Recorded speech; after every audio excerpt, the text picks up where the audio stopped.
Today's top stories. 54 Islamic student societies of universities throughout the country issued a joint statement yesterday, criticizing the performance of the principle-ist-dominated ninth government in the past 4 years for being negative and impossible to defend, and emphasizing that President Ahmadinejad must step down.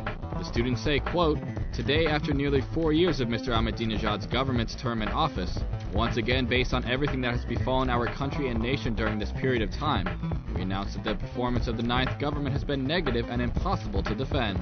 The strongly worded statement condemns all forms of suppression and warning that the continuation of the life of this government will increase anxiety about the future of Iran's national interests.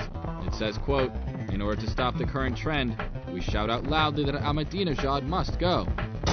The World Baha'i News Service reported yesterday that 7 members of the Baha'i faith, who have been detained in Iran for nearly 1 year, may face a new accusation. Thursday marks the 1-year anniversary of the imprisonment of the 5 men and 2 women, who have not been formally charged and been denied access to their lawyer, Shireen Abadi. According to the report, their families have recently been informed of a possible new charge, of being the corrupt on earth, which is punishable by death.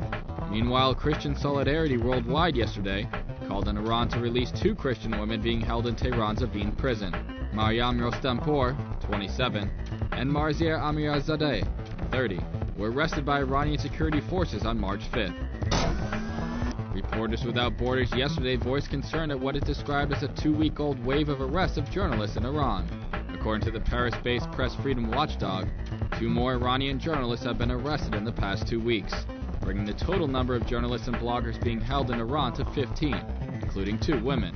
The group said, quote, "Although Roxana Sabari was freed yesterday, many other journalists have been arrested in the past 2 weeks with little being said about it." These stories and more at televisionwashington.com.